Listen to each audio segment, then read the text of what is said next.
اسلام کے ہر حکم کا فائدہ ہے اور ہر حرام کا نقصان ہے. ابھی انسان کو بیدار تو ہو لینے دو. ایک بار اس کی نالج کمپلیٹ ہو تو ہر چیز کو باقی دنیا بھی مانے گی. انکمپلیٹ ہے اس لیے پرابلم آ رہے ہیں. Knowledge incomplete. ہر چیز کا کوئی ریزن ہے اسلام میں لیکن ہر چیز ہم کو ابھی بتائی نہیں گئی. کربلا آنکھیں بند کر. حسین نے کہا یہ میرے ساتھ چلیں گے، وہ فوراً تیار ہو. اور یہ نہیں چلیں گے، یہ بہت بڑا امتحان تھا.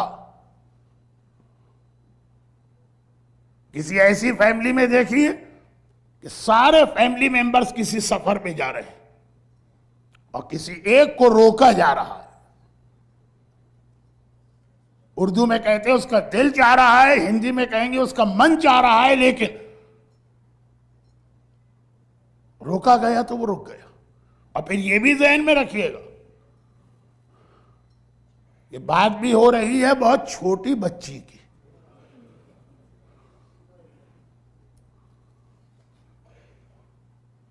اٹھائیس رجب،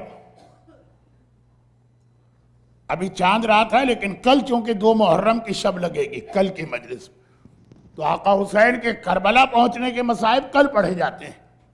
آج تو حسین کا سفر شروع ہوا، انشاءاللہ کل کی مجلس میں حسین کربلا پہنچے یعنی سفر ختم ہوا. 28 رجب حسین کو مدینے سے نکلنا. ایک مرتبہ قافلہ تیار کرایا گیا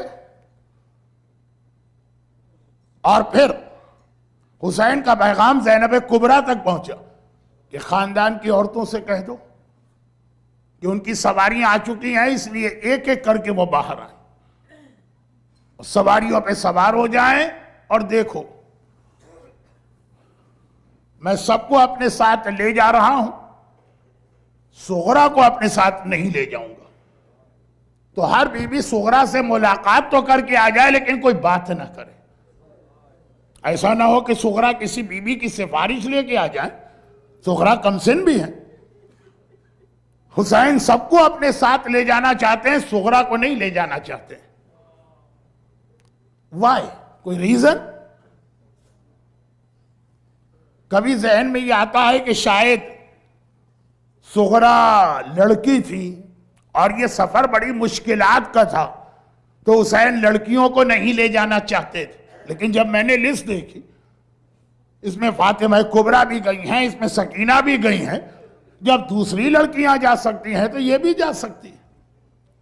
کبھی دل میں خیال آتا ہے کہ صغرا تو بیمار ہیں، مگر جب میں نے دیکھا کہ آگے چل کے میرا آقا سجاد تو اس سے زیادہ بیمار ہونے والا، جب زیادہ بیمار جا سکتا ہے تو یہ صغرا کی تو بیماری بھی آخری اسٹیج پر اب ٹھیک ہو رہی.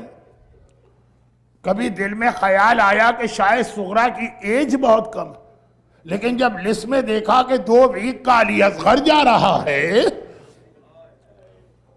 تو صغرا علی اصغر سے تو بڑی ہے. تو آقا وجہ کیا ہے؟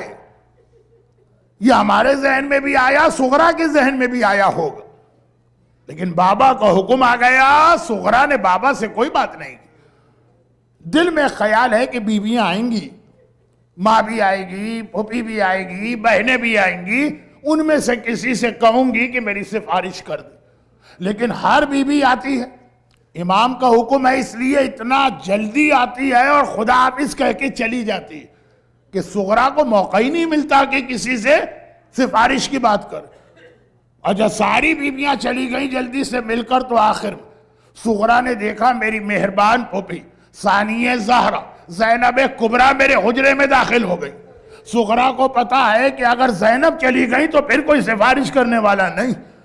تو ادھر زینب نے بچی کے سر پہ ہاتھ رکھا، کہا صغرا بیٹی ہم سفر پہ جا رہے ہیں، چند دنوں بعد آئیں گے، خدا حافظ. صغرا نے تڑپ کے پھوپھی کا دامن پکڑ لیا اور کہا پھوپھی اماں بابا سے سفارش کر دیجئے مجھے اکیلا چھوڑ کے نہ جائیں، مجھے ساتھ لے کے جائیں. اچھا آپ کو معلوم ہے کہ زینب کبریٰ کا ٹائٹل ہے شریکت الحسین. حسین کے جہاد میں حسین کی مددگار ہیں. تو اس وقت زینب حسین کی مددگار بن کے سامنے آئی. کہا صغرا گھبراؤ نہیں، چند دنوں کی بات تو ہے، ہم جا رہے ہیں پھر واپس آ جائیں گے، تسلی دے رہی ہیں بچی کو۔ لیکن صغرا تڑپ کے عجیب بات کہتی ہے پھوپھی اماں مجھے پتا ہے کہ آپ تو واپس آئیں گی، میرا بابا واپس نہیں آئے گا۔ ننھی بچی باپ کے بارے میں ایسا جملہ کہہ دے، زینب گھبرا گئی، صغرا یہ کیا کہہ رہی ہے؟ کہا پھوپھی اماں میری طبیعت تو ٹھیک ہے لیکن کل رات کو میرا دل گھبرا رہا تھا، آدھی رات کے بعد میری آنکھ کھل گئی، سارے گھر والے سو رہے تھے، میں حجرے سے نکل کے صحن میں گئی، میں نے دیکھا صحن کی دیوار کے ساتھ ایک سیاہ پوش بی بی بیٹھی ہیں اور بار بار کہہ رہی ہیں ہائے میرا لال، ہائے میرا حسین۔ پھوپھی اماں میں پہچان گئی یہ میری دادی فاطمہ زہرا ہے جو میرے بابا کا ماتم کر رہی۔ پھوپھی اماں میرا بابا واپس نہیں آئے گا، مجھے ساتھ لے چلی۔ ماں کا نام سنا اب تو زینب بھی بے چین ہو گئی۔ کہا صغرا بیٹی چل میں تیری سفارش کرتی ہوں۔ یہ کہے کہ صغرا کو لے کے حسین کے حجرے میں آئی۔ حسین نے دور سے یہ منظر دیکھا، ابھی زینب نے کچھ کہا بھی نہیں تھا، حسین نے روک دیا۔ حسین نے کہا زینب میں سمجھ گیا صغرا کو لے کے کیوں آ رہی۔ آپ کو یاد آ رہا ایسا ہی ایک جملہ حسین نے ایک بار اور بھی کہا تھا۔ آج مدینے میں 28 رجب کو کہہ رہے ہیں اور کل کربلا میں 10 محرم کی سپہر کو کہا تھا، جب سکینہ نے کہا تھا چچا عباس آئیے میں آپ کی سفارش کرتی ہوں، بابا نے آج تک میری کوئی بات نہیں ٹالی ہے، میں بابا سے کہے کہ آپ کو مقتل میں جانے کی اجازت دلواؤں گی۔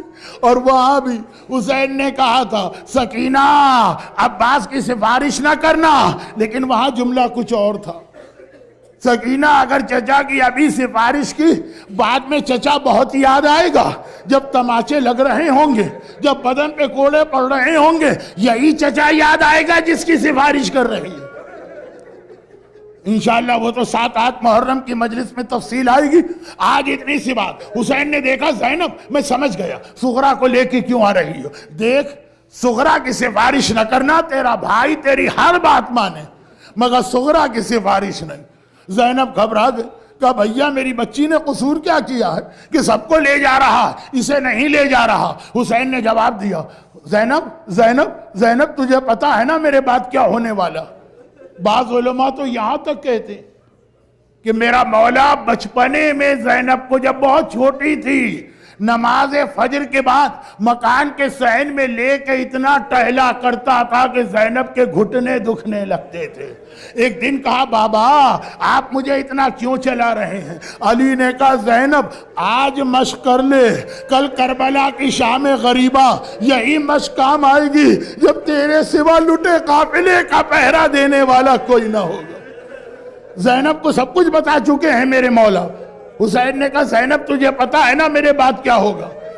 میں اپنی ہر بیٹی کو کوفے اور شام کے بازاروں اور درباروں میں بے مقنا و چادر کے دیکھ لوں، لیکن صغرا کو بے مقنا و چادر کے نامحرموں کے درمیان نہیں دیکھ سکتا۔ مولا آخر وجہ کیا ہے؟ حسین کہیں گے وجہ یہ کہ میری باقی بیٹیاں یا میرے نانا رسول خدا کی شبیہ ہیں یا میرے بابا علی مرتضیٰ کی شبیہ ہے، لیکن میری فاطمہ صغرا میری ماں فاطمہ زہرا کی شبیہ ہے۔ حسین فاطمہ زہرا کی تصویر نامحرموں کے درمیان کوفے اور شام کے بازاروں میں بے مقنا و چادر۔ اجرکم علی اللہ الا ولعنت اللہ علی اعدائہم اجمعین۔ پروردگارا میرے مظلوم آقا اور میری مظلومہ شہزادی زینب کبریٰ اور صغرا کے ان مصائب کا واسطہ جو لوگ آج کی مجلس میں موجود ہیں، ان مومنین اور مومنات کو، ان کے گھروں کو، ان کے گھر والوں کو، ان کی اولادوں کو دنیا اور آخرت کی ہر مصیبت و پریشانی سے محفوظ فرما۔ پروردگارہ حسین کے بچوں کی بھوک اور پیاس کا واسطہ صاحبان ایمان کو روزی کے ہر امتحان سے محفوظ فرما۔ خداوندہ رباب کے اصغر کا واسطہ جو بے اولاد ہیں انہیں صاحب اولاد بنا، جو صاحب اولاد ہیں ان کی اولاد کی حفاظت فرما۔ لیکن اگر تیرے دین کو ضرورت ہو تو ہم کو یہ جذبہ عطا فرما کہ اپنے ہاتھ سے اپنی اولاد تیرے دین پہ قربان کر دیں۔ دنیا بھر میں جہاں جہاں مظلوم شیعان حیدر کرار ہیں، پروردگارہ ان سب کی حفاظت فرما اور ظالموں کو نیست و نابود فرما۔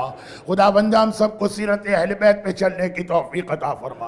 ہمارے تمام علماء اور مراجع خصوصاً حضرت آیت اللہ العظمیٰ آقا سیستانی اور رہبر انقلاب آقا خامنائی کا سایہ ہمارے سروں پہ قائم و دائم فرما، اور ان مظالم کے انتقام کے لیے اپنی آخری حجت امام زمانہ کے ظہور میں تعجیل فرما۔ برحمتك يا أرحم الراحمين، وصلى الله على محمد وآله